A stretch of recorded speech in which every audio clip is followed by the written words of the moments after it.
Olá, muito boa tarde, obrigada por estar assistindo ao nosso programa, obrigada a você que nos acompanha do Brasil, de fora do Brasil, de qualquer lugar do mundo, obrigada pelo seu carinho, pela sua audiência, sempre um prazer ter você conosco, uma alegria entrar aí na sua casa. Eu quero te lembrar que a nossa emissora tem Instagram e Facebook e espera por você nas redes sociais e nós temos também o site hittv.com.br, www.hittv.com.br. Através do nosso site, além de você ficar sabendo sobre tudo o que acontece na nossa programação, você assiste ao nosso programa ao vivo, assiste a toda a programação da HIT ao vivo, www.hittv.com.br. Estou te esperando sempre no meu Instagram, que é o @JaqueStefano, onde você acompanha um pouquinho dos bastidores do programa ao vivo e do meu dia a dia. Tem sempre dica bacana para você lá, uma maneira da gente interagir e ficar bem pertinho. Enquanto o programa acontece, você faz a sua pergunta, deixa para nós o seu comentário sobre o tema que a gente está abordando aqui através do nosso WhatsApp, que é o 11 3337 5886. 11 3337 5886.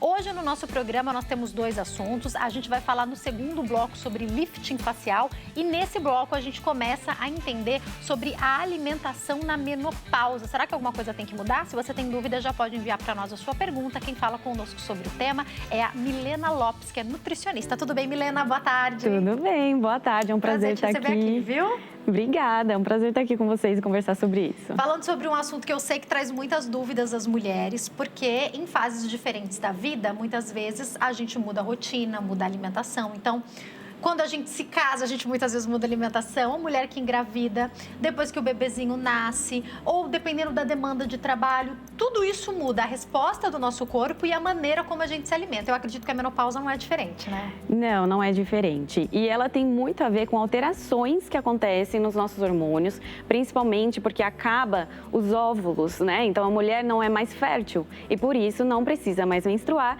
e aí a produção hormonal diminui. E com isso vem todas as alterações que acontecem, provocando sintomas e que sim, na alimentação a gente pode fazer um monte de coisa para ajudar. Perfeito. E aí eu queria entender, já eu vou perguntar sobre aqueles sintomas, os calorões, se a alimentação pode ajudar nisso, mas de um modo geral eu percebo que muitas mulheres têm a queixa de que quando estão se aproximando da menopausa ou vão entrar na menopausa ou acabaram de entrar, dizem assim, eu tô comendo a mesma coisa que eu sempre comi, mas eu tô ganhando peso. O que tá acontecendo, doutora? Sim, pode acontecer, infelizmente, mesmo que os hábitos mantenham, com exercício físico, com tudo, porque esses hormônios femininos são responsáveis pelo armazenamento de gordura corporal. E quando eles reduzem, isso aumenta mesmo na mulher. Por isso que é bem importante tomar mais cuidado ainda na alimentação, nos exercícios, porque também pode acontecer uma redução de massa muscular junto com isso. Então esses hábitos, eles precisam ser muito mais aprofundados e seguidos de hábitos saudáveis para que a gente evite que isso piore mais. Doutora, a gente tem hoje muito mais acesso à informação, aqui mesmo a gente está trazendo informação para o nosso público. A gente sabe que não são todas as pessoas no Brasil, sabendo que a gente está ao vivo para todo o país, que vão ter acesso, que vão conseguir a um nutricionista, por isso que a gente traz assuntos e pautas como esse. Mas podendo, fases da vida como a menopausa, seria uma boa fase para procurar uma ajuda e ajustar essa alimentação? Sim, com certeza, porque a gente pode falar de vários outros problemas junto. Então, nesse acúmulo de gordura corporal, por exemplo, existe uma outra necessidade? A mulher tem osteoporose, que aumenta o risco, ou não? Ou problemas do coração, pressão? Então, é muito individualizado. É importante buscar informação, é importante tomar esse cuidado, mas cada pessoa é diferente, cada pessoa tem sua necessidade. Uma precisa de X calorias, outra precisa de um tipo de gordura diferente. Então, o corpo é muito diferente. É bom realmente ter esse tipo de informação, mas a ajuda de um profissional da saúde especializado com sua atenção para cuidar de você é bem importante. Vai fazer diferença, né? Sim. Então aqui a gente vai, lógico, trazer algumas perguntas gerais. Se você quiser, pode participar também através do nosso WhatsApp, que é o 11 3337 5886, mas podendo, procure a ajuda de um profissional. Doutora, quando a gente fala da mudança de alimentação, já vou querer algumas dicas, mas eu queria entender, o que a gente come pode influenciar também na resposta que o corpo está tendo na menopausa? Um dos principais fatores que as mulheres reclamam é do calorão, né? Sim, a alimentação pode influenciar. tem fatores que já é legal sempre reduzir, pensando em saúde, mas de qualquer forma, esses calorões, né, esses fogachos ou ondas de calor, como vocês quiserem chamar, eles podem sim ser reduzidos se a gente evitar alguns alimentos. Principalmente, e uma coisa que a gente não imagina são as pimentas. Os alimentos apimentados ou com muita pimenta, usando muita pimenta na preparação, pode aumentar esses sintomas. Além de muita cafeína, tá? Então, o café, preferir o descafeinado, se você bebe muito café, a cafeína pode aumentar sim esses sintomas. E também o álcool. O álcool é uma coisa que a gente já sabe que é um tipo de coisa que existe, que não é legal para o nosso organismo, é uma toxina e junto com isso pode sim aumentar esses sintomas, então é legal tomar cuidado com esses tipos de alimentos. Doutora, quando a gente fala sobre esses alimentos, é curioso porque, conversando com algumas mulheres que já passaram pela menopausa, estava tudo normal, até que de repente tudo começa a mudar. Por mais que a gente tenha ali uma idade em que a gente imagina que isso vai acontecer e a gente indica que todas as mulheres façam o seu acompanhamento ginecológico, muitas mulheres estão bem, fazem seu exame ali uma vez por ano e sabem que está se aproximando, mas aí começam a sentir a diferença na balança, sentir a diferença nas sensações, sentir a diferença, como você falou, poxa, eu tô comendo a mesma coisa, tô ganhando peso, sentir os calorões e tudo mais. E aí eu gostaria de entender, doutora, quando a mulher não tá com acompanhamento ginecológico, chegou ali na nutricionista, você com certeza pescou que ela deve estar ali entrando na menopausa, é importante, o próprio nutricionista pode orientar essa mulher e encaminhar, de repente, para o ginecologista ou para o endocrinologista para fazer os exames hormonais?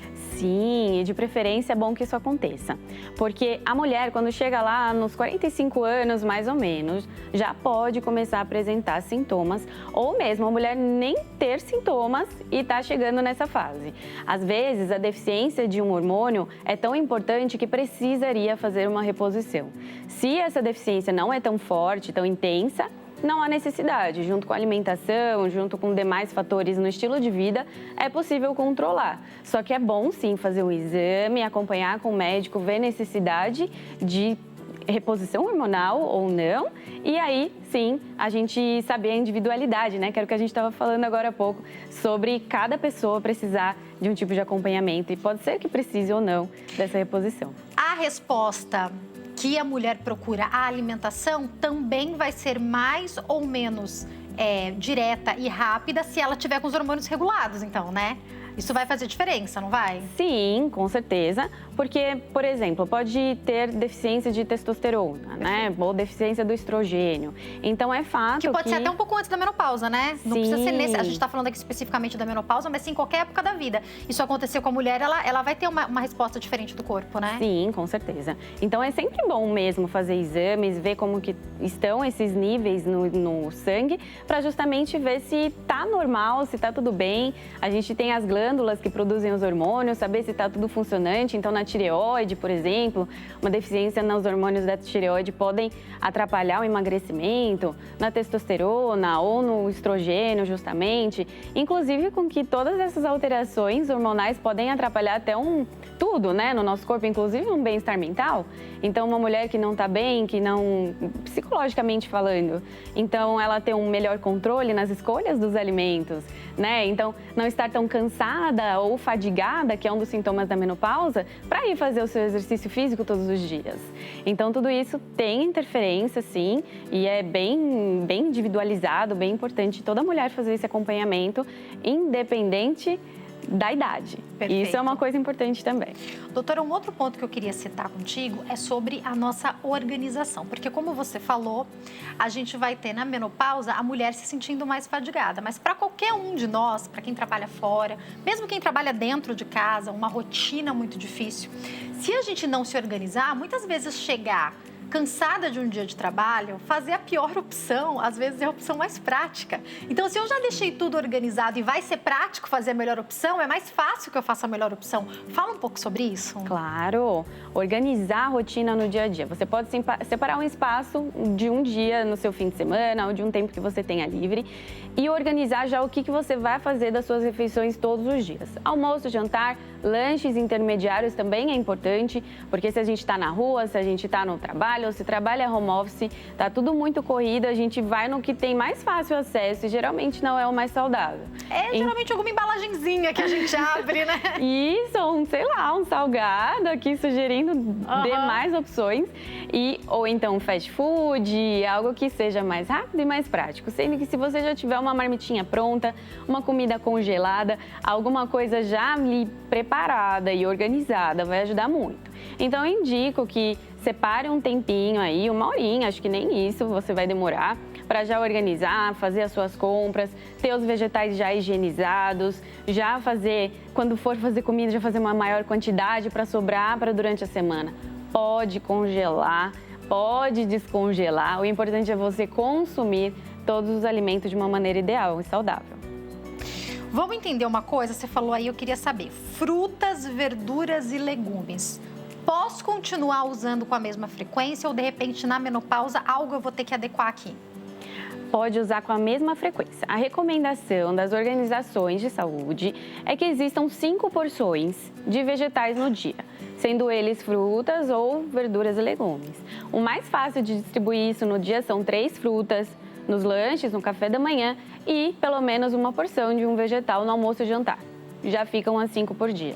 Isso é bem importante que a gente mantenha na menopausa. Às vezes no dia a dia a gente acaba esquecendo de uma fruta ou outra, um vegetal numa refeição, mas na menopausa é bem importante para a gente aumentar o consumo de fibras, que ajuda na redução do colesterol, que pode aumentar também na menopausa, ajuda a dar mais saciedade e trazer mais vitaminas e minerais, que são antioxidantes e ajudam a diminuir o envelhecimento. Perfeito. E eu queria te perguntar, já que você falou do colesterol também, sobre as frituras e o cuidado que a gente tem que ter. Eu sei que agora o brasileiro, a gente apegou o negócio da air fryer, a gente apegou, a gente quer. Só que eu vi uma matéria falando que me parece que ela, quando você coloca ela na potência máxima, tem que se tomar um cuidado com quanto você usa. Eu descobri que dá pra fazer tudo no air fryer. Eu falei, pronto, nunca mais sujei o fogão, minha vida está maravilhosa. Mas daí você descobre que se você não tomar alguns cuidados, você pode estar trocando 6 por meia dúzia. Então fala um pouco pra gente sobre a utilização dela.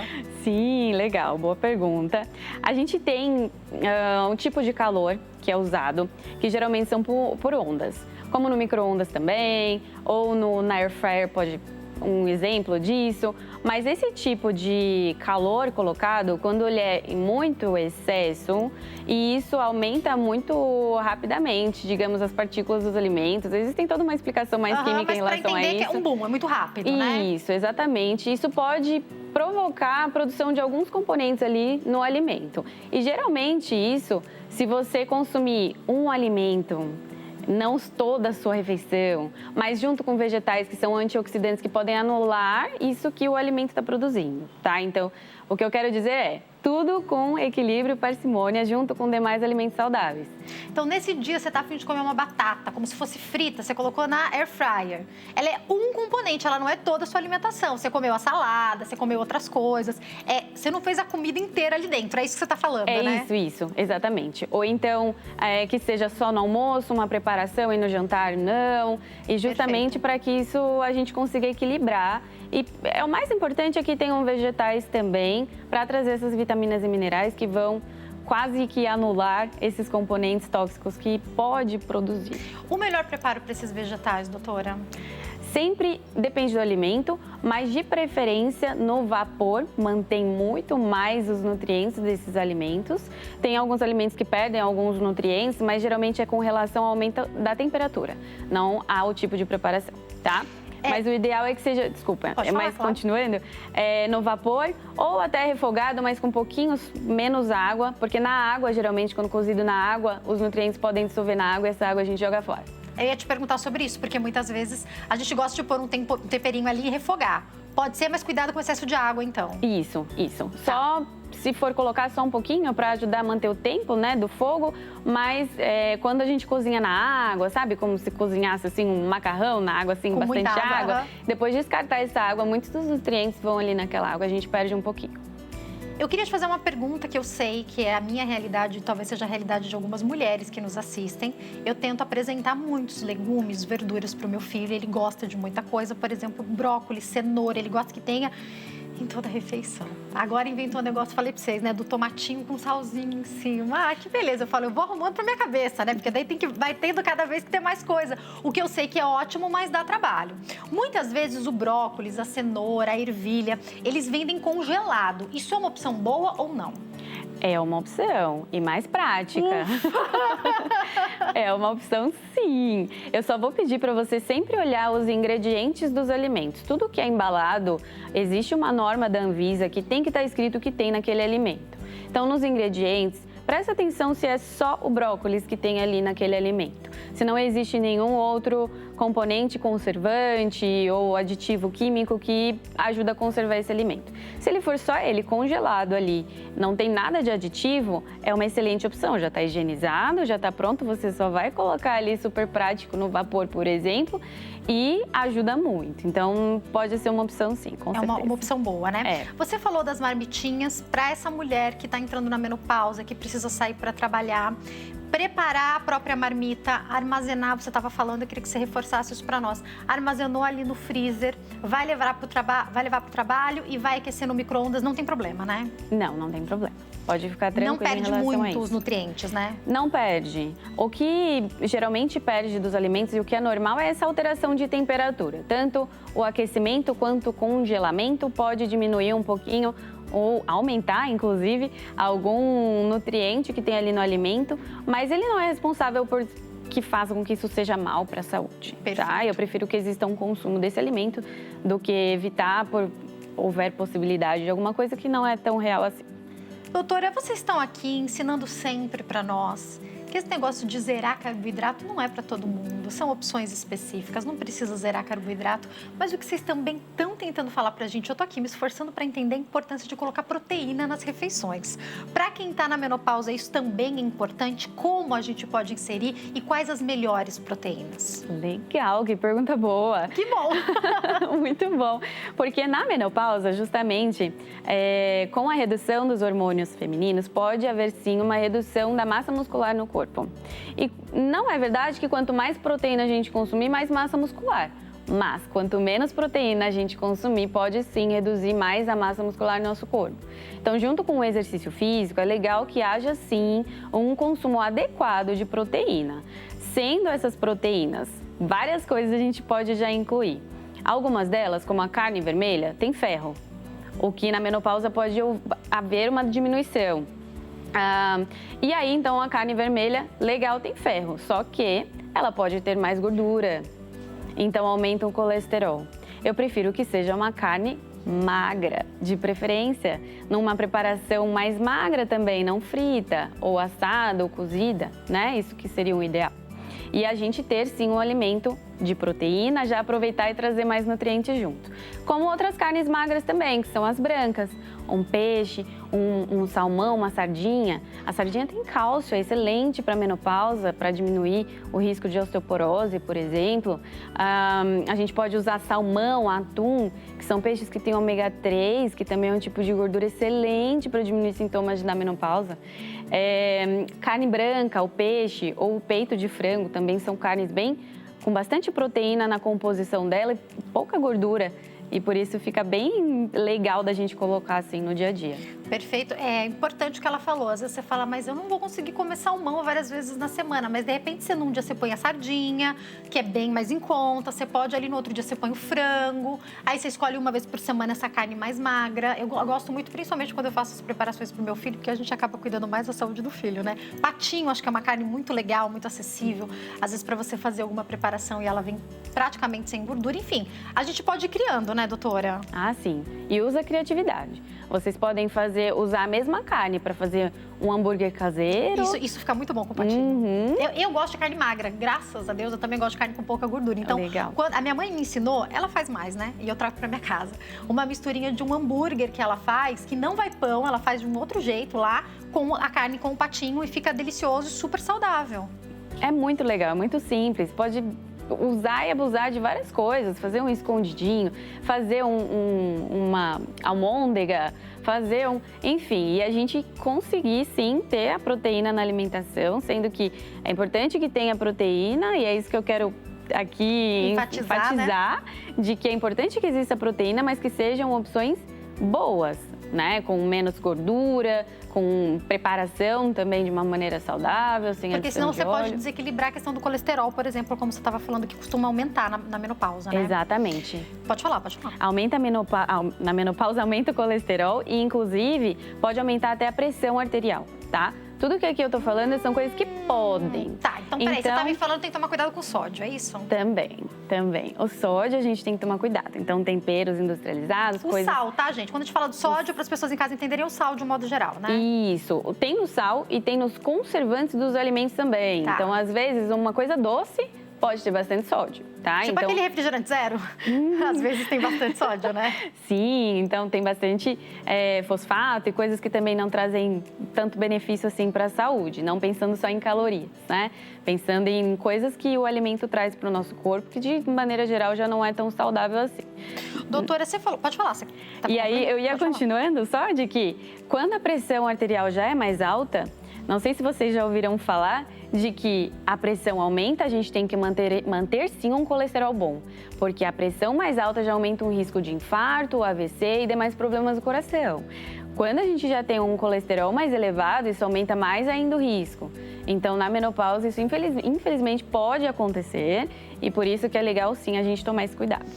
Então, eu vou emendar com algo que eu vejo as mulheres reclamando muito na menopausa, que é a gordura abdominal, como se fosse uma gordura localizada, que eu já li que tem a ver, pode ter a ver com a gordura visceral, que também vai aumentar o risco de infarto, de problemas no coração de um modo geral. Então, mais uma questão para essa época, né? Sim, mais uma questão. Vira um ciclo, que essa alteração hormonal só pode ser ajudada com a necessidade de uma reposição ou com um médico ou com um acompanhamento, mas vira um ciclo que a gente precisa interromper ele em algum momento, que pode ser aí nesse armazenamento de gordura, nessa alimentação, num exercício físico. Então, num estilo de vida mais saudável, a gente vai conseguir interromper esse ciclo que gera o aumento de risco de doenças, gera um aumento de gordura abdominal e a visceral, que pode aumentar mais ainda o risco de infarto e demais problemas. Doutora, a gente não vai conseguir falar aqui, eu queria me dedicar mais a falar sobre os açúcares de um modo geral que a gente consome, que eu acho que seria bem importante também.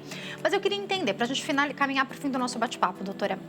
Uma mulher que consumia uma média de 1.500 calorias por dia e estava tudo bem, talvez ela tenha que... Falando sobre saúde, eu não estou falando só sobre peso na balança, mas sobre peso também, que eu sei que isso também conta para muitas de nós. Talvez ela tenha que readequar essa quantidade de caloria do dia?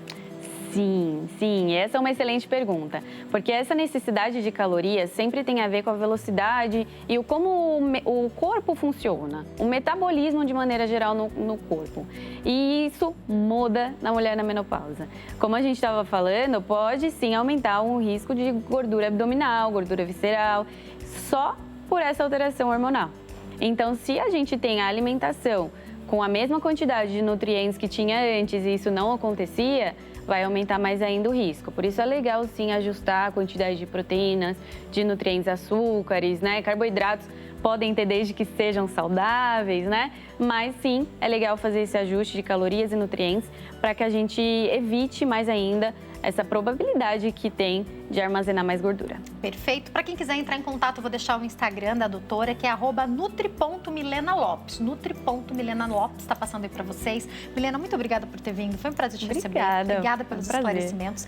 Eu vou me preparar para dar um recadinho para o nosso público e eu queria só finalizar pedindo para que você falasse. Você falou do atum e eu vejo ele sendo usado até para lanches intermediários, um patezinho de atum. Pode ser o atum em lata, o atum em óleo, o atum em água? Qual que é a melhor opção para escolher esse atum? Enquanto você responde, eu vou dar um recadinho, por favor. Legal. Essa é uma dúvida muito feita aqui para mim. Geralmente existe mesmo muitas dúvidas em relação a isso. O atum enlatado, ele pode conter sódio, que é um conservante para ajudar a manter mais tempo de prateleira e esse alimento não estragar tão rápido, tão fácil. Então prefira, hoje em dia já existem alimentos que são reduzidos em sódio na composição, como o atum. E o em óleo tem mais calorias, mas ele tem mais ômega 3, mas o em água sólido, natural, tem menos calorias e menos gorduras. E depois desse bate-papo, eu vou pro break. Daqui a pouquinho eu tô de volta no próximo bloco falando sobre lifting facial. Não sai daí que eu já volto.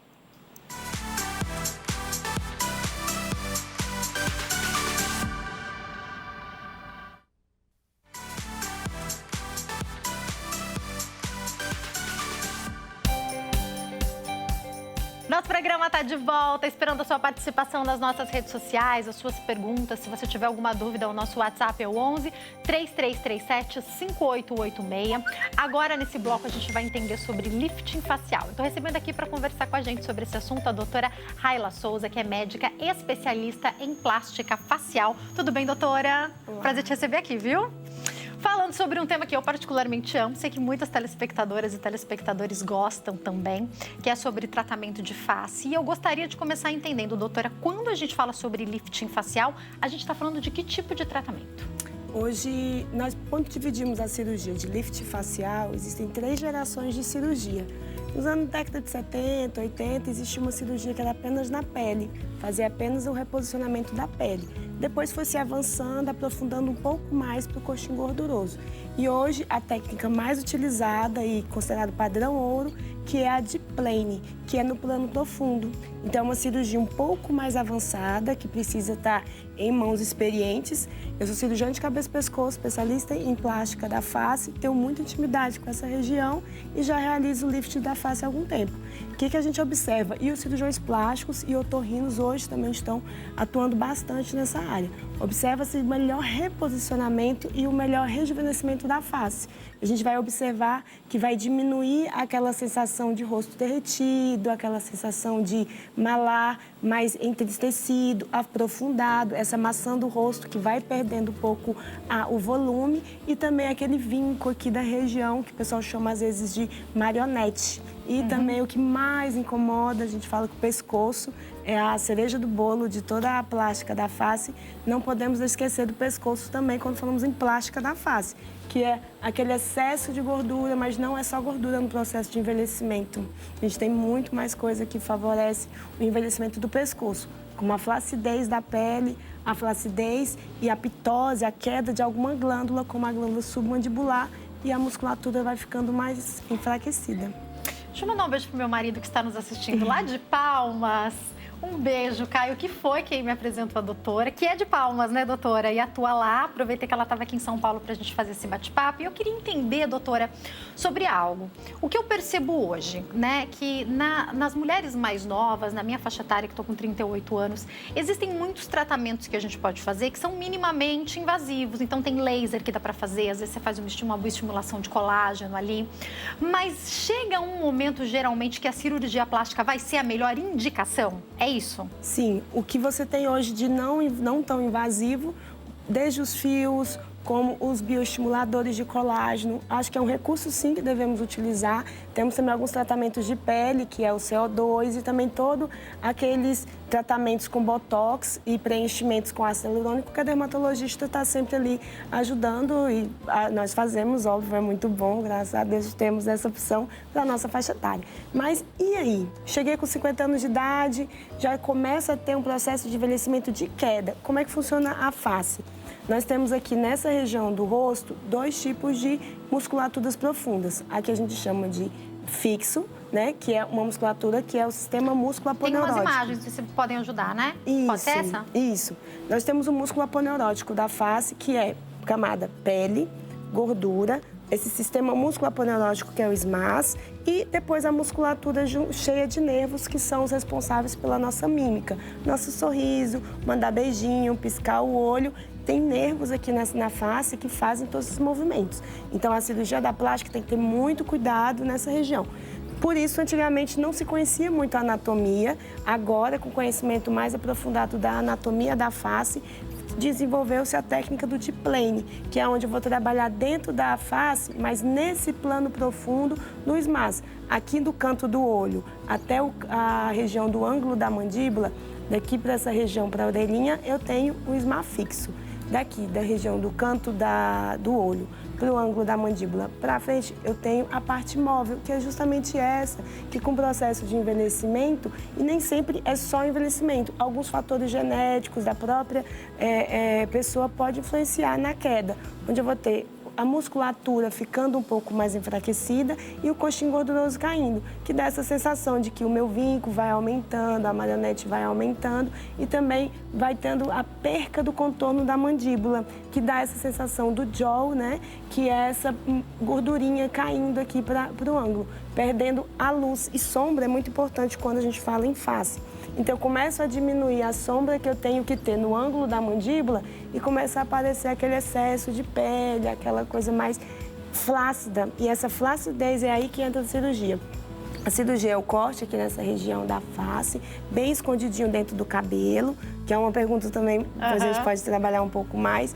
E aí, descola a pele até aqui nessa região e depois aprofunda-se nesse plano profundo e é onde colocam vários fios e traz de volta para a posição correta essa região da face. São que tipo de fio? Porque quando a gente fala dos tratamentos que a gente pode fazer com dermatologista, que às vezes a gente faz em consultório, eu nunca coloquei, mas já achei bem interessante. Quando a gente coloca os fios de PDO, alguns fios que a gente sabe que vão até ajudar a produzir colágeno, depois eles dissolvem. No caso da cirurgia, que tipo de fio vocês colocam? O fio de PDO, ele é de colágeno, ele vai ser dissolvido pelo corpo em pelo menos uns 6 a 8 meses. No caso dos fios cirúrgicos, que é toda a técnica cirúrgica, são fios de nylon ou fios prolene, vai muito do qual é o cirurgião que está realizando, qual os fios ele gosta, mas são fios inabsorvíveis. São fios que não irão desaparecer e não vão ser absorvidos, não. Doutora, posso fazer mais de um lift na vida? Pode. Às vezes a pessoa tem indicação de começar um pouco mais cedo essa cirurgia, pode ser refeita sim, mas esse fio ele não vai ser reabsorvido. Então a importância de você escolher, a gente está falando com o Brasil inteiro, escolhe bem o profissional com qual você vai fazer isso. Às vezes a gente vê profissionais que não são médicos fazendo algumas atividades que não deveriam exercer, então toma cuidado com isso, porque como a doutora falou, essa técnica específica é uma técnica mais profunda que exige, portanto, bastante conhecimento, né? Não é possível que o especialista sem experiência ou sem conhecimento da anatomia realize o procedimento. Existem riscos, né? Tanto de hematoma como de lesão de nervos das faces, caso a pessoa não conheça a anatomia, caso a pessoa não conheça a técnica. Então, dificilmente terá um profissional não médico realizando o procedimento pelo grau de dificuldade. Mas o resultado é bem duradouro, reposiciona bem, amassando o rosto, reposiciona bem aqui, perde a marionete e reposiciona bem a região da mandíbula. Quando você fala da marionete, doutora, é esse risquinho que fica aqui para algumas mulheres, ou até homens também, né? Mas a gente está focando aqui mais na mulher. Aqui, ó, embaixo do bigode chinês seria, né? E não, acho que não tem o que fazer com isso, né? Se não for puxar, o que faria para resolver isso? Não dá para você colocar um ácido hialurônico aqui embaixo, né? Até em algum momento, por exemplo, 30 e poucos anos, 40 anos de idade, o seu cirurgião plástico, o seu dermatologista pode estar realizando o tratamento com ácido hialurônico, mas chega uma hora que é o coxim gorduroso que está desabando. Então, eu tenho ali uma flacidez profunda, tão intensa que eu tive realmente o descolamento daquela camada. Então, é o descolamento da camada profunda que teve uma mudança de posição. Eu vou reposicionar essa musculatura ao lugar correto e você vai ganhar de novo esse volume.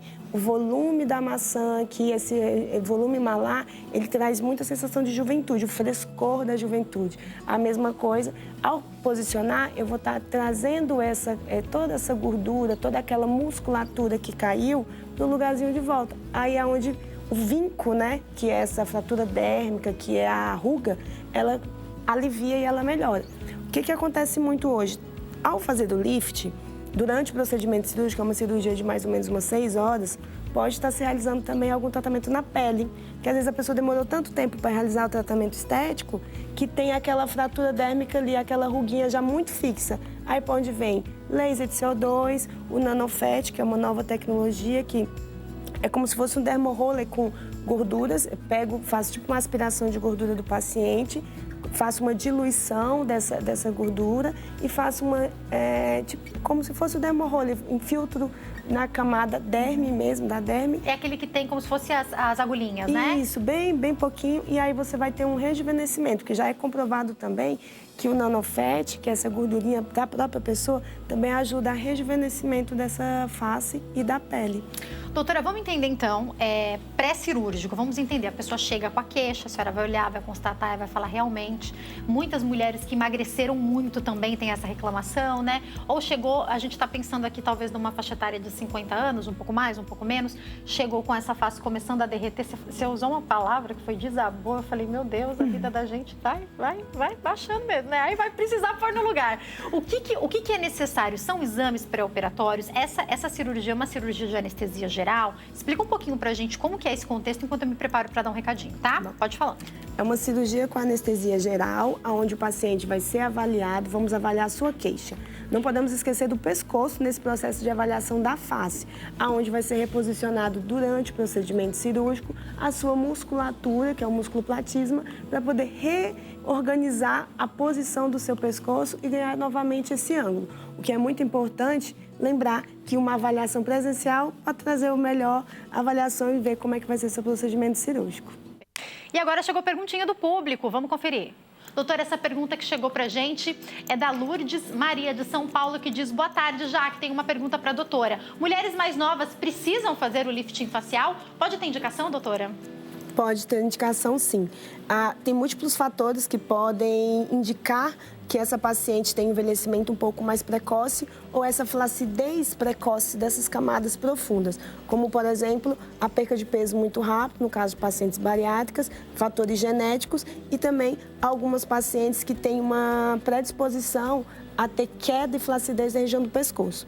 Acontece hoje, é muito comum em pacientes mais jovens, a realização do deep neck, que é a cirurgia apenas da região do pescoço, não realizando a cirurgia na região da face, porque às vezes a pessoa não tem indicação. A pessoa está com a face jovem, mas ela tem já aquela papadinha que incomoda, uma pele, uma flacidez, também a pitose da glândula submandibular e o excesso de pele. A gente não está falando de uma lipo de papada, uma lipoaspiração simples, não. É uma cirurgia, um cortezinho de 4 centímetros aqui na região do queixo, pode fazer um cortezinho aqui escondido na linha do cabelo e vou fazer a reposicionamento dessa musculatura. Tirar a gordura no plano mais profundo, abaixo do músculo e reposicionar o nosso músculo, que é o platisma, que ele é dividido aqui, e dar vários pontos para poder retornar e ganhar de novo esse ângulo, que é o tão desejado para a gente ter essa sombra nessa região do mento aqui e poder ganhar novamente esse contorno mandibular. Perfeito. Doutora, então, pelo que você estava falando antes de eu ir para o Merchan, a importância da gente conversar com o médico, decidir o que vai ser feito, o que você quer, alinhar expectativa e realidade. Marcou a cirurgia, quanto tempo em média tem a cirurgia, você tinha falado? A cirurgia pode durar de 6 a 8 horas, a depender de qual é o nosso planejamento cirúrgico que nós vamos realizar para aquela pessoa. Porque às vezes você associa outros procedimentos. Eu ia te perguntar, você tem ali uma pálpebra caída, tem um ou outro procedimento que pode ser feito no mesmo dia? Pode. Alguns profissionais conseguem realizar até a rinoplastia junto, vai depender muito de como é o tempo cirúrgico do profissional. Eu gosto de realizar o lift facial, o lift da região do pescoço, a pálpebra inferior, que é a blefaroplastia superior e inferior, e também o reposicionamento da região da sobrancelha, que hoje a gente tem uma queda da sobrancelha também com o envelhecimento da região da face ou a própria flacidez dessa região que não responde mais o botox. E aí eu posso fazer um cortezinho dentro do cabelo e reposicionar aqui também com os fios não absorvíveis e vou trazer de volta o ângulo da cauda. Depois fazer a manutenção com tratamento estético com botox e os cuidados com a pele, para sempre ficar... Fica, 100%, doutora. Quanto tempo de recuperação? Quais os cuidados que tem que ter? Porque daí você vai estar com alguns cortes, eu tenho certeza que não dá para sair vida normal no dia seguinte, né? Não. No primeiro dia, você sai com o rosto já bem posicionado, você já consegue ver algum resultado, já se sente bem. No segundo dia, pode vir um edema. E aí, onde alguns pacientes mandam mensagem, ai, doutora, eu estou um pouquinho inchada. Já tenho preparo na consulta, já explico direitinho que isso pode acontecer. Então, naquela primeira semana, eu peço para ficar mais restrito em casa, sem se expor ao sol. Pode comer tudo, vai dormir bem. A gente pede para tentar não lateralizar o pescoço na hora de dormir, não dormir de lado. Mas com 10 dias, a vida segue normal, vai voltando aos poucos para a academia. O resultado final para ficar já se sentindo bem consigo mesmo, em torno de 30 dias você já se sente bem, já sente assim um pouco melhor, já ganha bastante contorno e com 3 meses já as fotos já estão na internet, os pacientes bem felizes. Que delícia. Doutora, uma pergunta importante. A gente tem vivido cada vez mais e a gente quer viver mais com saúde, com qualidade de vida e também cuidando da nossa autoestima. Mulheres que têm 60, 70 anos podem realizar essa cirurgia? Podem. Na avaliação pré-operatória, eu faço uma avaliação em conjunto, às vezes com o médico cardiologista, para poder avaliar as condições hemodinâmicas daquela paciente. Alguns casos, eu fraciono as cirurgias, não submeto a paciente a vários procedimentos no mesmo tempo cirúrgico. Vamos fazer primeiro a bléfora superior, a bléfora inferior, primeiro aquela cirurgia que é com anestesia local e sedação leve, depois o lift facial. Então, dá para fracionar a cirurgia e atender às condições clínicas de cada paciente. Ah, doutora, eu sou tabagista, estou em processo de sair dessa região. Eu tenho pressão alta ou mais predisposição a embolias. O que a gente faz no pós-operatório? Hoje é preconizado a hiperbárica, que facilita a cicatrização. Então, é uma paciente que eu vou avaliar os riscos dela e colocar ela também no pós-operatório um pouco mais próximo, fazendo câmara hiperbárica e, às vezes, o lift facial.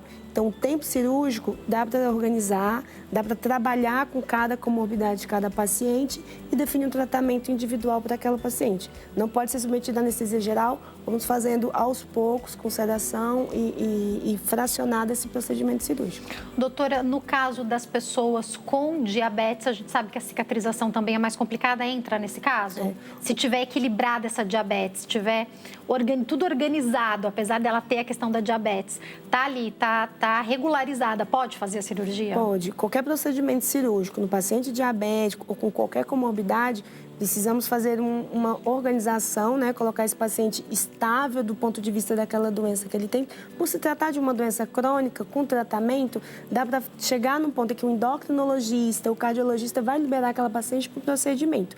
O lado bom do lift facial na técnica do deep plane, que é a técnica mais profunda, é que não se puxa muita pele.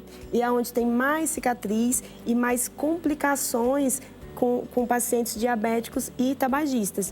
Então, o descolamento da pele ele é um pouco menor, tem trabalho mais na profundidade, a recuperação é mais rápida e o risco de necrose de pele, o risco de deiscência de ferida e de cicatrização com infecção ou de cicatrização ali não estética, diminui com essa técnica e alinhando as expectativas do paciente, né, que a gente tem que alinhar também a expectativa do paciente com as comorbidades, dá sim para realizar o procedimento. Doutora, conta uma coisa para nós. Dores pós-cirúrgicas. Como vai ficar a dor no local, na região, onde vai doer? Nos primeiros dias talvez tenha que tomar um remedinho. Como é que funciona? Pouca dor, né? O incômodo maior que eu vejo os pacientes reclamando é mais da sensação do inchaço e do curativo, que às vezes eu preciso colocar ela fazendo uma drenagem linfática e com tape. Como funciona o primeiro pós-operatório? Como é um descolamento profundo, eu deixo o paciente com drenos bilaterais. Um dreno nesse lado, um dreno desse outro lado. Incomoda um pouco ali nos primeiros 2 dias. No terceiro dia eu tiro o dreno, né? O paciente pode ir para casa já com um curativo menos apertado, um curativo mais tranquilo. Pode fazer ou não a câmara hiperbárica e, às vezes, as drenagens linfáticas. Então, ela fica indo com a drenagem linfática, ela tem um alívio, não tem uma sensação de peso no rosto, diminui as dores. As medicações são bem tranquilas, analgésicos normais, faz antibiótico, toma antibiótico no pós-operatório, mas as queixas de dor são muito leves. Movimento da boca normal. Como é uma cirurgia segura, sem nenhum tipo de lesão de nervos, não tem nenhum tipo de dor e nenhum tipo de dificuldade de mobilização. Pode comer tudo, se sentir bem, pode comer e andar, não pode ir para academia, nem pro sol. Segurar até liberar, que você falou que ali com 30 dias já deve ter tudo liberado, né? Doutora, eu tenho que finalizar. Depois de fazer o lifting facial, outros tratamentos estéticos vão sendo liberados, é isso? Se precisar fazer um botox, se quiser fazer depois algum laser, vai poder fazer, né? Pode. A quantidade de procedimentos estéticos que a pessoa vai fazer depois do lift já é bem menor, ela ganha todo o contorno de volta, então ela vai tratar praticamente ali só da pele. Ai, que beleza. Para quem quiser entrar em contato, eu vou deixar para vocês o Instagram, que é DRA_Raila Souza, tá passando direitinho para vocês como se escreve, que é doutor abreviado aí. E tem o telefone também, que é 0 operadora 63 99285 8558. Doutora, mais uma vez, obrigada. Prazer te receber, viu? Uma ótima tarde. Obrigada a você também pelo seu carinho e pela sua audiência. É sempre muito bom ter você com a gente. Te espero aqui amanhã, ao vivo, se Deus quiser. Tchau, tchau.